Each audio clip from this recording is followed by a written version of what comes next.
नमस्कार, जय हिंद साथियों। मैं अभिषेक मिश्रा आज आप सभी लोगों का हमारे दृढ़ संकल्प पर बहुत बहुत स्वागत करता हूं। आज मैं आप सभी लोगों के लिए क्लास 12th की एनसीईआरटी हिस्ट्री के भाग 1 का चैप्टर नंबर 4 लेकर के आया हूं। आज हम चैप्टर नंबर 4 का पार्ट 2 वीडियो देखेंगे। पार्ट 1 इससे पहले आ चुका है। अगर आपने अभी तक पार्ट 1 के वीडियो को नहीं देखा है तो चैनल पर जाकर के देख सकते हैं। पार्ट 1 की लिंक मैंने डिस्क्रिप्शन बॉक्स में दे दी है। चैप्टर नंबर 4 को हमने पार्ट 1 में आधा कंप्लीट कर दिया था और बचे हुए आधे चैप्टर को पार्ट 2 वीडियो में अर्थात आज के इस वीडियो में हम कंप्लीट करने वाले हैं। ओके, तो अगर आपने अभी तक हमारे चैनल को सब्सक्राइब नहीं किया तो कर लीजिएगा, साथ ही साथ बेल आइकन को अवश्य प्रेस कर देना जिससे कि हमारे द्वारा डाले गए सभी वीडियोस का नोटिफिकेशन आपको मिलता रहे। ठीक है, तो आज हम भाग 1 को कंप्लीट कर रहे हैं और कल से भाग 2 शुरू हो जाएगा। तो जिन लोगों ने अभी तक क्लास 12 की एनसीईआरटी हिस्ट्री के भाग 1 के चैप्टर नंबर 1 से लेकर के 4 तक के सभी वीडियोस को नहीं देखा है तो आप लोग देख सकते हैं। सभी वीडियोस की लिंक मैंने डिस्क्रिप्शन बॉक्स में दे दी है। और जिन लोगों ने अभी तक हमारे एनसीईआरटी स्पेशल कोर्स के क्लास 6 से लेकर के 8 तक की एनसीईआरटी हिस्ट्री के जो वीडियोस आए थे उनको नहीं देखा है तो जाइएगा, अभी देखिएगा। मोस्ट इंपॉर्टेंट सारे के सारे वीडियोस हैं और मैंने सारे के सारे वीडियोस को क्लास 6 से लेकर के 12 तक की एनसीईआरटी हिस्ट्री स्पेशल कोर्स के जितने वीडियोस थे एक ही प्लेलिस्ट में ऐड कर दिया और प्लेलिस्ट की लिंक मैंने डिस्क्रिप्शन बॉक्स में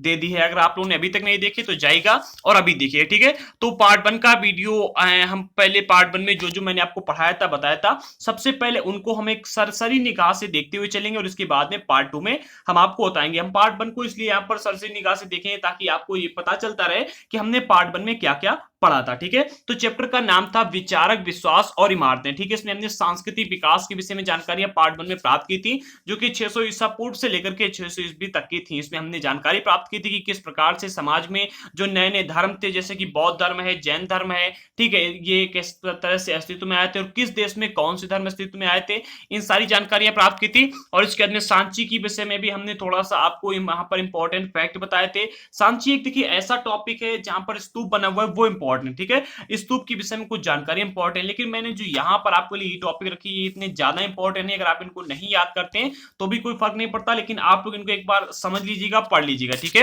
ये आपके लिए इंपॉर्टेंट है लेकिन इतना ज्यादा इंपॉर्टेंट नहीं। ठीक है, यहाँ पर मैंने आपको सांची के विषय में कुछ इंपॉर्टेंट बातें बताई थी जिसमें ये जो स्तूप है ये भी आपको एक्सप्लेन करके समझाया था। ये ऊपर गुंबदनुमा ढांचा होता है, ये तोरण द्वार है। ठीक है, और ये तोरण द्वार है इनको अंग्रेज यहाँ से ले जाना चाहते थे अपने यूरोप, ठीक है, ताकि वो वहां पर इसका परीक्षण कर सकें और इन्हें अपने संग्रहालय में रख सकें। लेकिन कई सारी भिन्नतों के बाद में कई सारे ऐसे नियम बनाए गए जिनके बाद में मतलब कई सारी बातें गई जिससे ये यहाँ से इनको नहीं ले जा पाए थे। ठीक है, और इसके बाद में हम यहाँ से आगे बढ़ते हैं। अगला टॉपिक हमको मिलता है पृष्ठभूमि, जिसको हमने पार्ट 1 में डिस्कस किया था। अगर आप इसको डिटेल में समझना चाहते हैं तो पार्ट 1 वीडियो देखिए। ठीक है, पृष्ठभूमि यहाँ से आपका मोस्ट इंपॉर्टेंट टॉपिक स्टार्ट होता है जिसमें हमने सबसे पहले यज्ञ और विवादों के विषय में जानकारी प्राप्त की थी कि यज्ञ किस प्रकार से होते हैं और विवाद किस प्रकार से होते हैं।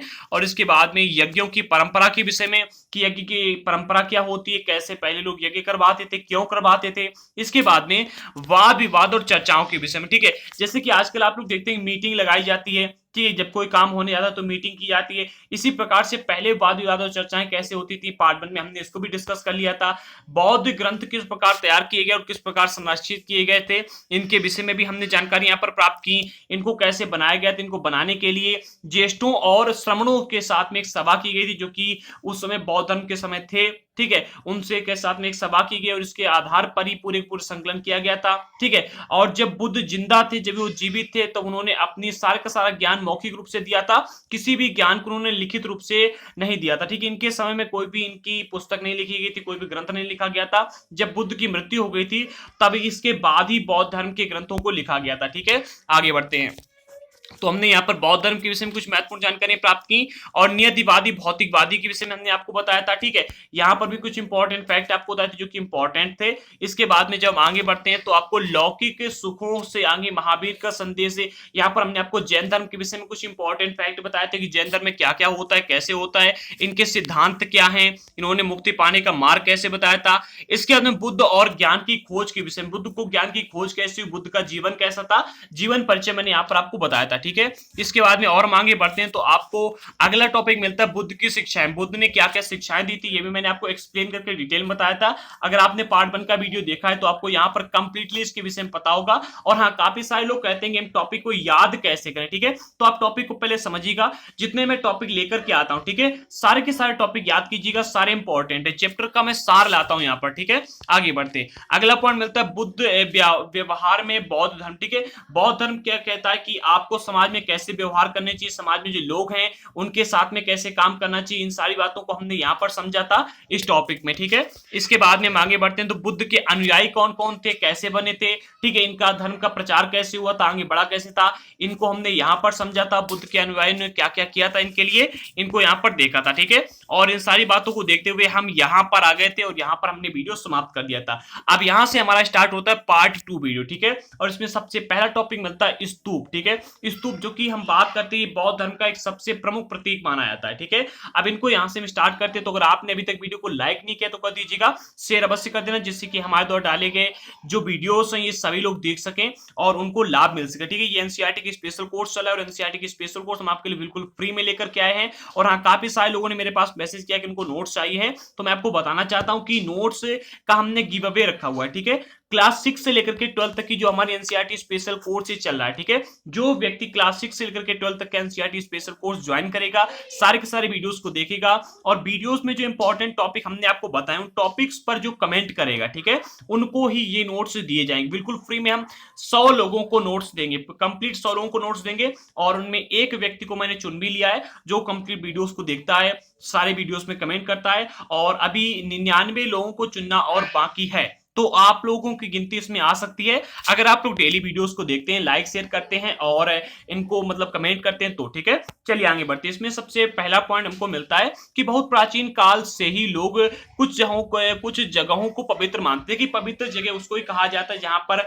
हमको दिव्यता का अनुभव होता है। ठीक है, अब कुछ जगह ऐसी होती है जहां पर लोग उनको पवित्र मानते हैं। ठीक है, अक्सर जहां पर खास वनस्पति होती है, जैसे कि हम बात करते हैं पीपल का वृक्ष या फिर बरगद का पेड़, तो ऐसे स्थानों को हम क्या मानते हैं, पवित्र मानते हैं। या फिर तुलसी का पेड़ के नीचे, तो ऐसे स्थानों को हम क्या करते हैं, पवित्र मानते हैं। अब अनूठी चट्टानें थी, कुछ ऐसी अनूठी चट्टानें भी थी, या फिर विस्मयकारी प्राकृतिक सौंदर्य, अर्थात ऐसे प्राकृतिक सौंदर्य जो कि अनेक स्थानों पर हमको ना देखने को मिलते हैं, ऐसे स्थानों को हम क्या कहते हैं, पवित्र मानते हैं। ठीक है, जैसे कि हम बात करते हैं कैलाश पर्वत की, ठीक है, या फिर हम बात करते हैं पूर्णागिरि की, तो ऐसे कुछ स्थान है जिनको हम पवित्र मानते हैं। ठीक है, अब वहां पवित्र स्थल बन जाते हैं जहां पर हम ऐसे चीजों को देखते हैं, या फिर कहीं कहीं पर अच्छा पेड़ पौधा होता है, कहीं पर हमको मूर्ति मिल जाती है, जैसे कि हम कहते हैं पूर्णागिरि है। ठीक है, और अन्य कई स्थान है। अब ऐसे कुछ स्थलों पर एक छोटी सी बेदी भी बनी होती। बेदी को तो आप सभी लोग जानते हैं, बेदी क्या होता है। ठीक है, इतने तो आप लोग ज्ञानी होंगे ही होंगे।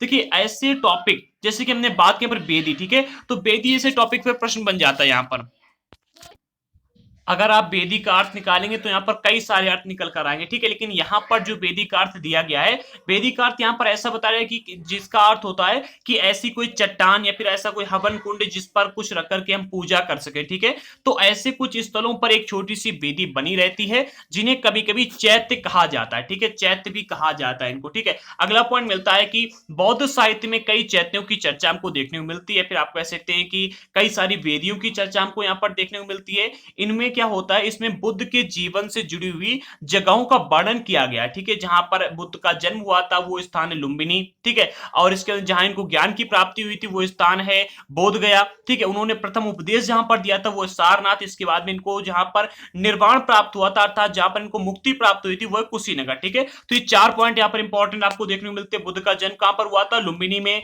ज्ञान प्राप्ति बोध गया, प्रथम उपदेश सारनाथ और निर्वाण प्राप्ति कहां पर, कुशीनगर में। इंपॉर्टेंट टॉपिक याद कर लीजिएगा, इन पर अक्सर प्रश्न बन जाते हैं। ठीक है, अब धीरे धीरे ये सारी जगहें पवित्र स्थल में बन गई थी, बदल गई थी। ठीक है, और हाँ एक बात मैं आपसे कहना चाहूंगा कि अगर आपने अभी तक हमारा बौद्ध धर्म पर जो स्पेशल वीडियो आया था उसको नहीं देखा है तो एक बार इस वीडियो को देखने के बाद में उसको बस देखिएगा, लिंक मैंने उसकी भी डिस्क्रिप्शन बॉक्स में दे दी है। चलिए आगे बढ़ते हैं। अगला पॉइंट आपको देखने को मिलता है कि जो स्तूप होते हैं क्यों बनाए जाते थे। मोस्ट इंपॉर्टेंट टॉपिक, स्तूप तो हमको काफी सारे देखने को मिलते हैं, लेकिन आखिरकार इनको बनाया ही क्यों गया था। इसमें सबसे पहला पॉइंट देखने को मिलता है कि इन जगहों पर बुद्ध से जुड़े कुछ अवशेष जैसे कि उनकी अस्थियां या फिर उनके द्वारा प्रयुक्त सामान गाड़ दिए गए थे। इन्हें टीलों को स्तूप कहा जाता है। देखिएगा कुछ ऐसे स्थान है जहां पर जो बुद्ध की अस्थियां थी उनको गाड़ा गया, या फिर बुद्ध ने जिन सामानों का उपयोग किया उनको गाड़ा गया। ठीक है, गाड़ने के बाद में उस पर मिट्टी पड़ी, कुछ भी डाला गया ऊपर, मतलब ढेर किया गया और उसको एक स्तूप टाइप से ढांचा बना दिया गया। ठीक है, अब इस टीलों को क्या कहा गया, स्तूप कह दिया गया। ठीक है, अब स्तूप बनाने की जो परंपरा ये बुद्ध से पहले भी रही थी, बुद्ध का जन्म हुआ था, इनसे पहले भी स्तूप बनाने की काफी सारी परंपरा रही थी, लेकिन वह बौद्ध धर्म से जुड़ी हुई थी। वे जब बुद्ध का जन्म हुआ था, इनका जब स्तूप बनाया गया तो आगे चलकर की बौद्ध धर्म से जुड़ गई थी। ठीक है, इससे पहले भी स्तूप बनाए जाते थे, लेकिन पहले बौद्ध धर्म से जुड़े नहीं थे। जब इनकी मृत्यु हुई बुद्ध की और इसके बाद में इनकी अस्थियों को वहां पर दफनाया जाने लगा, तो क्या हुआ कि जो ये स्तूप थे ये बौद्ध धर्म से जुड़ गए। ठीक है, क्योंकि इनमें ऐसे अवशेष रहते थे जिन्हें पवित्र समझा जाता था, इसलिए समूचे स्तूप को बुद्ध और बौद्ध धर्म के प्रतीक के रूप में प्रतिष्ठा मिल गई। यहां पर समझने वाला इंपॉर्टेंट टॉपिक है, समझिएगा। देखिए जो स्तूप है ये पुराने समय से बनाते चले आ रहे हैं लोग, ठीक है, पहले से स्तूप बनाए जाते हैं, लेकिन जब बुद्ध की मृत्यु हुई इनके बाद में उनकी जो सामानें थी या फिर उनकी जो अस्थियां थी उनको स्तूप के अंदर दफनाया गया। दफनाए जाने के बाद में जो ये बुद्ध और बौद्ध धर्म है इन दोनों से स्तूप जो थे ये जुड़ गए। जुड़ने के बाद में समूचे स्तूप को ही एक मतलब बौद्ध धर्म के प्रतीक के रूप में प्रतिष्ठा दे दी गई। अगला पॉइंट मिलता है अशोकावदान। क्या अशोकावदान नामक एक बौद्ध ग्रंथ के अनुसार बताया गया है कि अशोक ने बुद्ध के अवशेषों के हिस्सों पर, जो बुद्ध के अवशेष थे इनके हिस्सों के अवशेषों के हिस्से हर महत्वपूर्ण शहर में बांट दिए थे और बांटने के बाद में उन पर जगह जगह पर स्तूप बना दिए थे। ठीक है, और जो स्तूप थे स्तूप बौद्ध धर्म के रूप में, बौद्ध धर्म के एक प्रतीक के रूप में प्रतिष्ठा मिल गई थी इनको। ठीक है, क्या हुआ जैसे कि बुद्ध की जब मृत्यु हुई तो मृत्यु होने के बाद में इनकी जो अवशेष थे इनको किसी को यहाँ तो किसी को यहाँ किसी को वहां अनेक जगहों पर अलग अलग शहरों में बांट दिए। इसके बाद उनके ऊपर स्तूप बनाने का आदेश दिया गया। ठीक है, अब ईसा पूर्व दूसरी सदी तक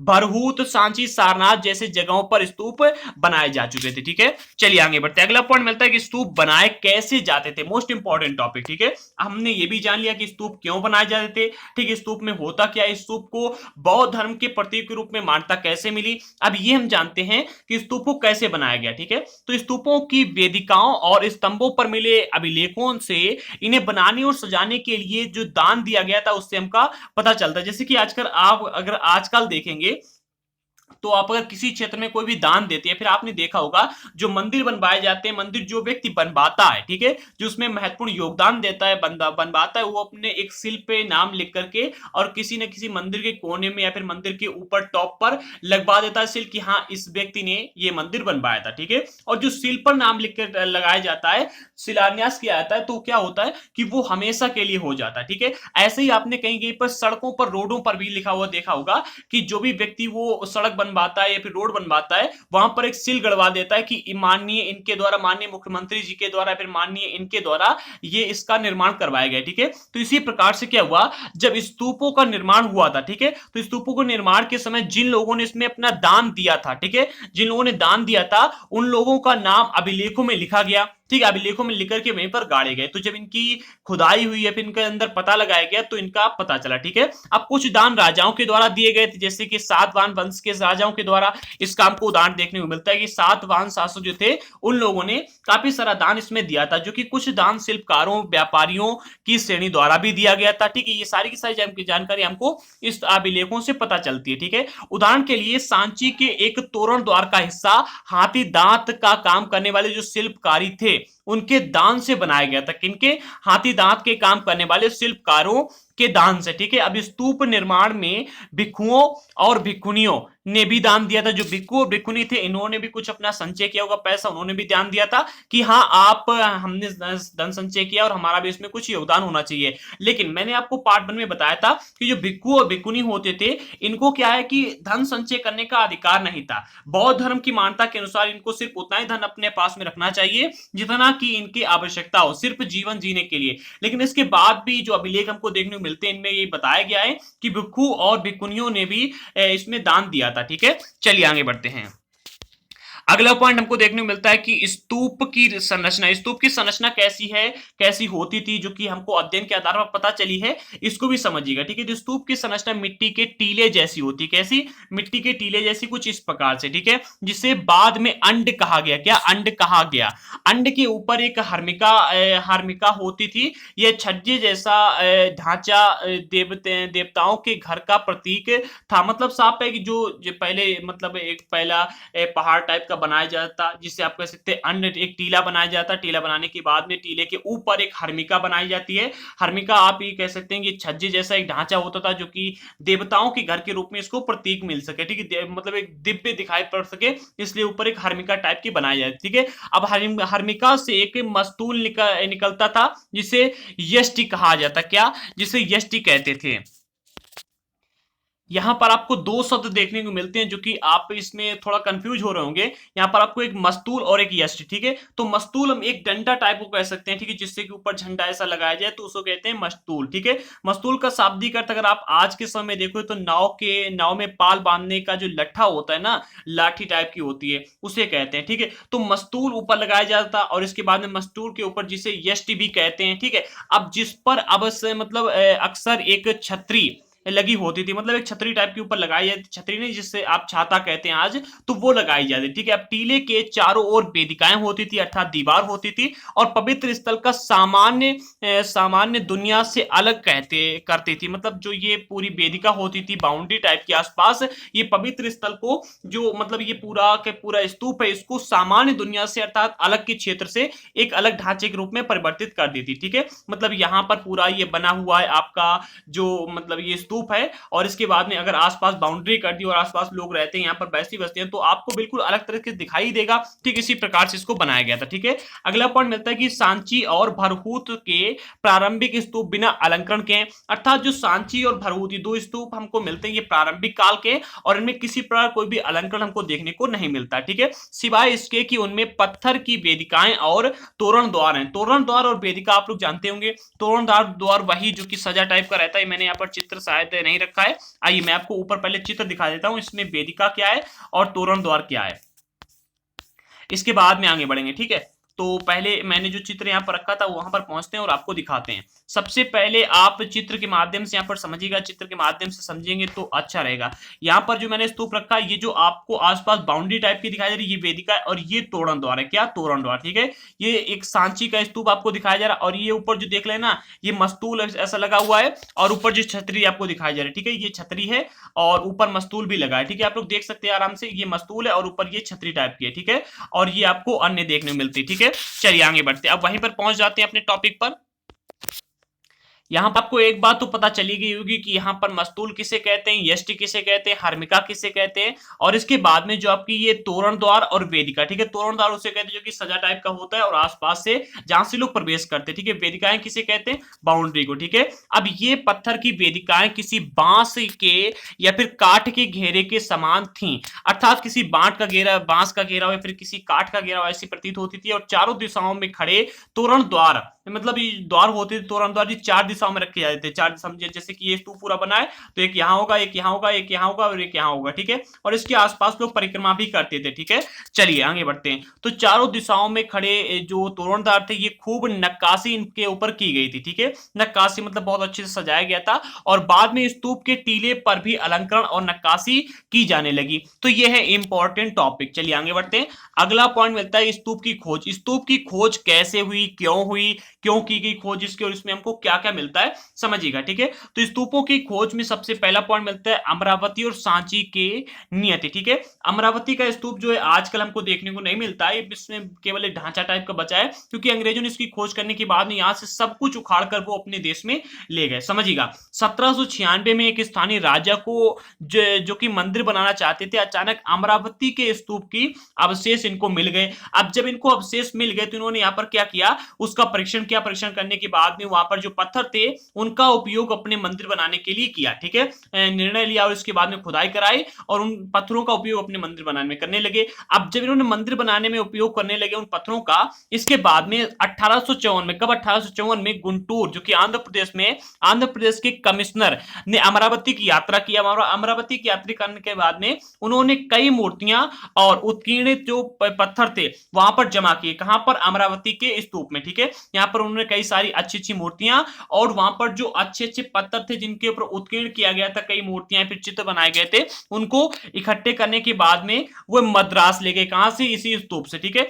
तो इन स्तूपों की जो क्षय की शुरुआत थी, नष्ट होने की, यहीं से होगी। सबसे पहले राजा ने शुरुआत की, इसके बाद में वहां पर जो कमिश्नर थे वहां के, उन्होंने यहां से क्या किया, मूर्तियां और जो अच्छे अच्छे पत्थर थे उनको यहां से मद्रास ले गए। इसके बाद में क्या हुआ, उन्होंने पश्चिमी तोरण द्वार को भी खोज निकाला और यह निष्कर्ष पहुंचा कि अमरावती का जो स्तूप है बौद्धों का सबसे विशाल और शानदार स्तूप था। मतलब साफ है कि जो ये अमरावती का स्तूप था ये सबसे बड़ा बौद्धों का और सबसे विशाल स्तूप माना गया था और सबसे शानदार भी था। लेकिन कुछ राजा ने, जो यहाँ पर राजा थे, उन्होंने क्या किया कि इसका खुदाई की और पत्थर यहाँ से वो ले गए। इसके बाद में जो कमिश्नर थे वहां के, कमिश्नर ने यहाँ से मूर्तियां और जो उत्कीर्णित पत्थर थे इनको यहाँ से ले गए और इसके बाद में यहाँ पर जब परीक्षण हुआ काफी कुछ निष्कर्ष निकले, तब पता चला कि ये बौद्ध धर्म का सबसे विशाल और सबसे समृद्धशाली स्तूप था पहले। ठीक है, अब 1850 के दशक में क्या हुआ, अमरावती के उत्कीर्णित पत्थर अलग अलग जगहों पर ले जाए जा रहे थे। अब कुछ पत्थर जो थे कलकत्ता में एशियाटिक सोसाइटी ऑफ बंगाल पहुंचे, तो कुछ मद्रास में इंडिया ऑफिस पहुंच गए और कुछ पत्थर लंदन तक पहुंच गए। मतलब साफ है कि इस स्तूप की बिल्कुल ऐसी की तैसी कर दी गई। यहां से जो भी बहुमूल्य वस्तुएं मिली, कुछ अंग्रेज अपने यहां पर ले गए, कुछ जो ऑफिसर यहां पर आए थे काम करने के लिए वो अपने यहां ले गए, कुछ इधर गए कुछ उधर गए। मतलब ये पूरी तरह से नष्ट होने लगा। ठीक है, अब यहां पर जो भी ऑफिसर आता था वो ये कहता था कि हमसे आने वाले जो ऑफिसर्स थे उन्होंने भी ऐसा ही किया और मैं भी ऐसा ही करूंगा। ठीक है, वो ऐसा कहते थे और इनसे जो भी चीजें मिलती थी उपयोगी वो यहां से लेकर के चले आते थे। इसके बाद में पुरातत्ववेत्ता एच कोल, कौन पुरातत्ववेत्ता एच कोल उन मुट्ठी भर लोगों में से एक थे जो कि अलग सोच रखते थे। उन्होंने लिखा था कि इस देश की प्राचीन कलाकृतियों की लूट होने देना मुझे आत्मघाती और असमर्थनीय नीति लगती है। जी हाँ, देखिए ये बात बहुत उन्होंने अच्छी कही थी और इसका कई लोगों ने समर्थन भी किया था। ठीक है, इनका मानना था कि संग्रहालयों में जो मूर्तियां रखी जानी हैं वो प्लास्टर प्रकृतियों की होनी चाहिए, प्लास्टर की बनाई हुई जो प्रकृतियां हैं वो रखी जानी चाहिए, जबकि जो असली कृतियां हैं, असली मूर्तियां हैं, उनको खोज की जगह पर ही रखी जानी चाहिए और उनकी यहीं पर संरक्षण किया जाना चाहिए। दुर्भाग्य से कोल अधिकारियों को अमरावती पर इस बात के लिए राजी नहीं कर पाए थे। कौन? पुरातत्ववेत्ता एच कोल। ठीक है, जो कोल थे, ये जो अमरावती का स्तूप मिला था यहां पर अधिकारियों को ये राजी नहीं कर पाए थे, लेकिन खोज की जगह पर ही संरक्षण की बात को सांची के लिए मान लिया गया। तो जो सांची के स्तूप की दोबारा खोज हुई तो यहां पर जितना जो कुछ मिला उसको वहीं पर रखा गया और उसकी जो प्लास्टर कलाकृतियां बनाई गई दूसरे तरीके की, उनको कहां पर संग्रहालय में रखा गया। ठीक है, आगे बढ़ते हैं। आज का अगला टॉपिक हमको मिलता है 1818 में जब सांची की खोज हुई, इसके 3 तोरण द्वार तब भी खड़े थे। जी, 3 तोरण द्वार तब भी खड़े थे जो कि गेट टाइप के थे और चौथा वहीं पर गिरा हुआ था। ठीक है, और टीला भी अच्छी हालत में था जब इसकी खोज हुई थी और तब भी यह सुझाव आया था कि तोरण द्वार को पेरिस या फिर लंदन में भेजा जाए। मैंने जब इस चैप्टर को स्टार्ट किया था, जो पार्ट 1 था, उसमें इसी की चर्चा की थी, लेकिन उसमें मैंने इस टॉपिक को नहीं रखा था क्योंकि ये लास्ट में टॉपिक था और यहां पर इस टॉपिक को रखना बहुत ही अच्छा था। ठीक है, मैंने आपको बता दिया कि जो अंग्रेज थे वो यहां से इन चीजों को लेकर के जाना चाहते थे उठा करके और नहीं ले जा पाए थे क्योंकि यहां पर ही इसकी पूरी खोज हो गई थी। तो सांची का जो स्तूप था, यहां से जो तोरण द्वार थे, जो वेदिकाएं थी, उनको यहां से ले जाने की काफी प्लानिंग की थी अंग्रेजों ने कि हम इसे अपने देश में ले जाएंगे और ले जाने के बाद में वहां पर इसकी हम पूरी खोज करेंगे, इसके अध्ययन करने के बाद में वहां पर संग्रहालय में रखेंगे। वैसे काफी सारी चीजें हैं जो कि अंग्रेज यहां से ले गए, ले जाने के बाद में वो अपने देश में आज भी उनसे पैसे कमा रहे संग्रहालय में रख करके और इसे भी ले जाना चाहते थे किसको? सांची के तोरण द्वार को। ठीक है,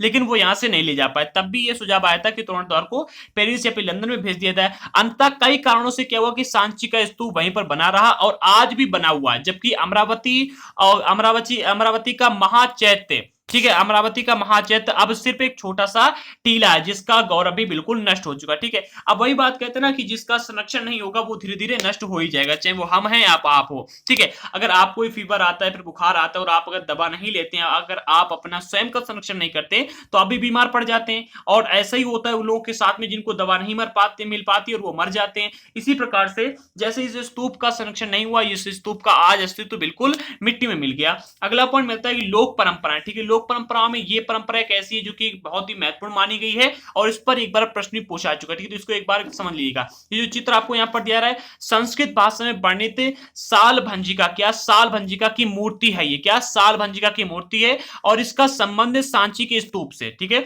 लोक परंपरा में ये माना जाता है, में कहा गया है कि जो स्त्री यहाँ पर आपको लटकी हुई दिखाई दे रही है, इसके छूने से पेड़ जो थे, वहां पर जो वृक्ष थे, उनमें फूल खिलने लगे थे और फल लगने लगे थे। ठीक है, अब जो स्त्री है, एक बार आप इस चित्र को देख लीजिए क्योंकि ये चित्र इंपॉर्टेंट है और यही चैप्टर में दिया गया था और इसके विषय में इतना ही बताया गया। ठीक है, कि जो स्त्री है, जब ये स्त्री इसने क्या किया था, पेड़ को छुआ तो क्या हुआ कि पेड़ में फूल खिलने लगे और फूल खिलने के साथ साथ पेड़ से फल भी निकलने लगे, ठीक है। तो इसके बाद में चर्चाएं काफी हुई और जो इसके जो हमको चित्र देखने को मिला है, ये एक ऐसा ही मतलब चित्र बनाया गया था पत्थर पर, और ये जो वहां का तोरण द्वार था, तोरण द्वार के आगे ये लगा था, ठीक है। आगे बढ़ते हैं।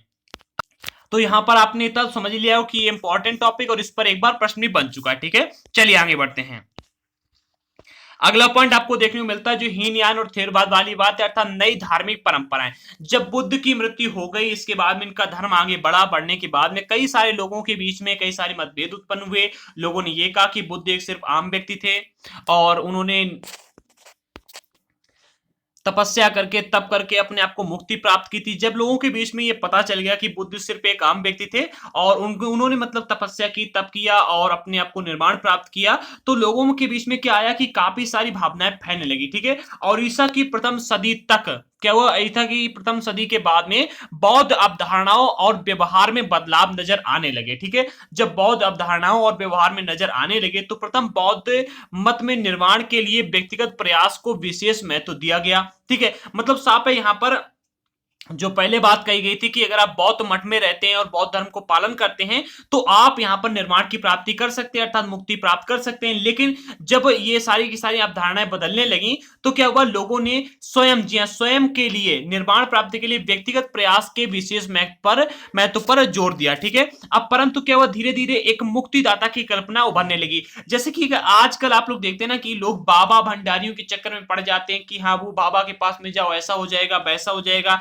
ये करवाओ वो करवाओ। इसी प्रकार से क्या हुआ, उस समय लोग मुक्तिदाता के चक्कर में पड़ने लगे। लोग कल्पना करने लगे कि वो व्यक्ति हमको मुक्ति दिला सकता है, ये विश्वास किया जाने लगा कि वे मुक्ति दिलवा सकते हैं। साथ ही साथ बोधिसत्व की अवधारणा भी उभरने लगी। बोधिसत्व क्या होता है, मैंने आपको पिछले वीडियो में बताया था, लेक्चर नंबर 1 में, अगर आपने अभी नहीं देखा तो देखिएगा। बोधिसत्व को परम करुणामयी जीव माना गया, ठीक है। और यह कल्पना की गई, ये अपने मतलब ये जब इनको बोधिसत्व थे, इनको परम करुणामयी जीव माना गया जो कि अपने सत कार्यों से, अपने अच्छे अच्छे कर्णों से पुण्य कमाते थे और इस पुण्य से दूसरों की सहायता करते थे। बुद्ध और बोधिसत्व की मूर्ति की पूजा करने की जाने लगी और इस परंपरा का एक महत्वपूर्ण अंग बन गई। मतलब साफ है, जब तक बुद्ध जीवित रहे तब तक क्या हुआ कि बुद्ध ने मूर्ति पूजा की ओर बल नहीं दिया, ठीक है। उन्होंने कहा कि स्वयं को जागृत करो, स्वयं अपने आप को पहचानो, आगे बढ़ो, ध्यान साधना करो, संसार को का त्याग करो और ध्यान साधना के साथ में अपने आप को अच्छे कर्म करते हुए निर्माण की प्राप्ति करो। लेकिन यहां पर क्या हुआ, जब बुद्ध की मृत्यु हो गई तो नई नई धार्मिक परंपराएं बनने लगी और यहां पर बुद्ध की मूर्ति की और किनकी, बोधिशक्ति की, बोधिशक्ति और बुद्ध की मूर्तियों की पूजा होने लगी, ठीक है। अब इनकी पूजा एक महत्वपूर्ण परंपरा का एक अंग बन गई, ठीक है। चलिए आगे बढ़ते हैं। अब आगे क्या हुआ, चिंतन की इस नई परंपरा को, ठीक है, जो चिंतन की नई परंपरा आगे निकल के आएगी, मूर्ति पूजा होने लगी, इस नई परंपरा को महायान के नाम से जाना गया, ठीक है। जिन लोगों ने इन विश्वासों को अपनाया उन्हें परंपराएं उन्होंने पुरानी परंपरा को हीनयान नाम से जाना। मतलब जिन, देखिए अब क्या हुआ, यहाँ पर दो परंपराएं सामने आएंगी, कौन कौन सी, एक हीनयान और एक महायान, ठीक है। जो महायान थी वो नई वाली परंपरा हो गई जो कि मूर्ति पूजा की ओर बल देती थी, ठीक है। अब जो दूसरी परंपरा थी पहले वाली, ठीक है, जो बौद्ध धर्म के, जो बुद्ध के बताए हुए नियमों पर चलती थी, उनको हीनयान के नाम से जाना गया, ठीक है। अब महायान के जो अनुयायी थे दूसरी बौद्ध परंपराओं के समर्थकों को हीनयान कहते थे, ठीक है, हीनयान के अनुयायी कहलाते थे। लेकिन पुरातन अर्थात पुराने समय के जो लोग थे, जो पुरातन परंपरा के अनुयायी थे, वो खुद को थेरवादी कहते थे, ठीक है। यहां पर आप थोड़ा समझिएगा, कंफ्यूजन टॉपिक है, कंफ्यूजन आपके मन में आ रहा होगा, समझिएगा क्या हुआ, जो नई परंपरा उभरकर सामने है उसको महायान कहा गया और पुरानी वाली परंपरा को महायान वाले लोगों ने हीनयान कहा, ठीक है। जबकि हीनयान वाले लोगों ने, जो पुरानी परंपरा के लोग थे, उन्होंने खुद को क्या कहा, थेरवादी कहलाया, ठीक है। अब अर्थात वे लोग जो पुरानी प्रतिष्ठित शिक्षकों या फिर जो पहले की बात कही गई थी उनको, उनके बताए हुए रास्ते पर चलते थे, उनको थेरवादी कहा जाता था, ठीक है। चलिए आगे बढ़ते हैं। अगला पॉइंट मिलता है कि पौराणिक हिंदू धर्म का उदय, ठीक है। अब यहां से क्या हुआ कि जब अन्य अनेक क्षेत्रों में आप देख रहे हैं कि ना कि धर्म का उदय होने लगा था अनेक क्षेत्रों में, मतलब अनेक क्षेत्रों में लोग अपने अपने धर्म को उदय करने लगे। पहले बौद्ध धर्म का उदय हुआ, पर फिर बौद्ध धर्म में भी दो परंपराओं का उदय हो गया, सबसे पहला हीनयान, दूसरा महायान। महायान को आप लोग थेरवाद भी कह सकते हैं, ठीक है। महायान और एक मिनट ये हीनयान और थेरवाद एक ही शब्द है, ठीक है। आप हीनयान और थेरवाद एक ही शब्द रखिएगा, महायान एक अलग है, ठीक है। आगे बढ़ते हैं, यहां पर आपका कंफ्यूजन दूर हो जाएगा। अगला पॉइंट मिलता है कि पौराणिक हिंदू धर्म का उदय। अब यहां पर क्या हुआ, जिससे कि ब्राह्मण धर्म था, ब्राह्मण धर्म से एक पौराणिक हिंदू धर्म का उदय भी होने लगा। कैसे? मुक्ति दाता की कल्पना सिर्फ बौद्ध धर्म तक सीमित नहीं रही, ठीक है। इस तरह से विश्वास एक अलग ढंग से हिंदू धर्म में भी विकसित हो रहे थे कि वो हम आपको मुक्ति दिला सकते, ये हो सकता, वो हो सकता। इसमें वैष्णव और शैव, ठीक है, कौन कौन से वैष्णव और शैव दो परंपराएं शामिल थी, जिसमें वैष्णव परंपरा के लोग की जो थे वो हिंदू परंपरा, जिसमें विष्णु भगवान जो होते हैं इनकी पूजा की ओर मतलब बल दे देते। सबसे महत्वपूर्ण इसमें जो देव माने गए थे वो विष्णु माने गए थे, किसमें? वैष्णव परंपरा में। और जो शैव परंपरा थी, शैव में मतलब जो भगवान शिव हैं, शिव को ही परमेश्वर माना गया और इनकी ही पूजा करने को बल दिया गया, ठीक है। अब इसके अंतर्गत क्या हुआ, एक विशेष देवता की पूजा को खास महत्व दिया गया था और इस प्रकार से आराधना में उपासना और ईश्वर के बीच का रिश्ता प्रेम और समर्पण का रिश्ता माना जाता, जो कि भक्ति कहते, जिसे भक्ति कहते। मतलब यहां पर साफ है कि जो हिंदू धर्म में एक पौराणिक धर्म का उदय हुआ था, इसमें दो धर्म का उदय हुआ। सबसे पहला एक वैष्णव और दूसरा शैव, ठीक है। दो परंपराओं का उदय हम नहीं कह सकते, दो परंपराओं का कह सकते हैं, वैष्णव परंपरा और शैव परंपरा, ठीक है। इसमें क्या कहा गया, अगर आप शिव की पूजा करते हैं तो आप शैव भक्त हुए, अगर आप विष्णु भगवान की पूजा करते हैं तो आप विष्णु भक्त हुए, ठीक है। इसमें भक्ति की ओर बल दिया गया, जिसे भक्ति कहते थे, ठीक है। चलिए आगे बढ़ते। और इसमें एक बात और कही कि ईश्वर के और खुद के बीच में एक प्रेम का रिश्ता बनाओ, ठीक है, प्रेम और समर्पण का रिश्ता बनाया जाए, ठीक है। आगे बढ़ते, अगला पॉइंट मिलता है कि मंदिरों का बनाया जाना। अब यहां पर क्या हुआ, मंदिर बनाए जाने लगे, ठीक है। जिस समय सांची जैसे जगहों में स्तूप अपने विकसित रूप में आ गए थे, उसी समय क्या हुआ, देवी देवताओं की मूर्तियों को रखने के लिए भी सबसे पहले मंदिर बनाए गए थे। देखिए, जब स्तूप बनाए जा रहे थे उसी समय क्या हुआ, मंदिर भी बनाए जाने लगे, ठीक है। यही वो समय था जब मंदिर बनाए गए थे, इससे पहले मंदिर नहीं थे, इसी समय मंदिर बनाए जाने लगे, ठीक है। उसी समय क्या हुआ कि शुरू के मंदिर एक चौकोर कमरे के रूप में थे, जिसे गर्भगृह कहते हैं। जिस प्रकार से आजकल आप लोग मंदिर देखते हैं कि काफी अच्छी संरचना होती है, इस समय क्या होता था, जो पहले के समय में केवल चौकोर कमरा टाइप का बना दिया जाता था और उसे गर्भगृह कहा जाता, उसी के अंदर मंदिर में मूर्ति रखी जाती, ठीक है। अब धीरे धीरे गर्भगृह के ऊपर एक ऊंचा ढांचा बनाया जाने लगा था, जिसे शिखर कहा जाता।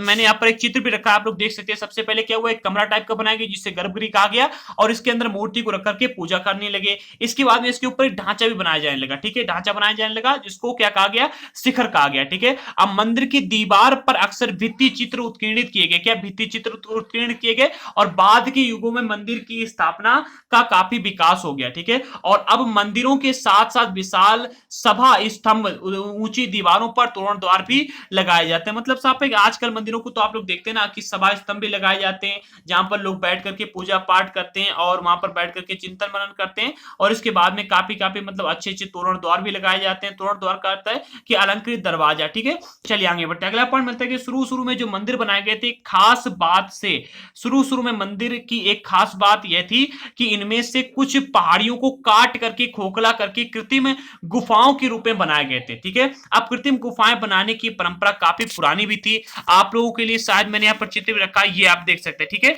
ये चित्र है, मैं आपको इसके विषय में बताता हूं। सबसे प्राचीन कृत्रिम गुफाएं जो थी, ईसा पूर्व 3वीं सदी में अशोक के आदेश पर आजीविकी संप्रदाय के संतों के लिए बनाए गए। किसके? आजीवक संप्रदाय होगा यहाँ पर, ठीक है, आजीवक होगा, आजीवक संप्रदाय के संतों के लिए बनाई गई थी, ठीक है। अब यह परंपरा अलग अलग चरणों में विकसित होती थी और इसका सबसे विकसित रूप जो था हमें 8वीं सदी में कैलाशनाथ, शिव का एक नाम होता है कैलाशनाथ नाम से एक मंदिर बनाया गया था, इसमें नजर आता है, ठीक है, जिसमें पूरी पहाड़ी को काट करके उसे मंदिर का रूप दिया गया था। ये एक पूरी पहाड़ी थी, इसको काट करके एक मंदिर का रूप दिया गया।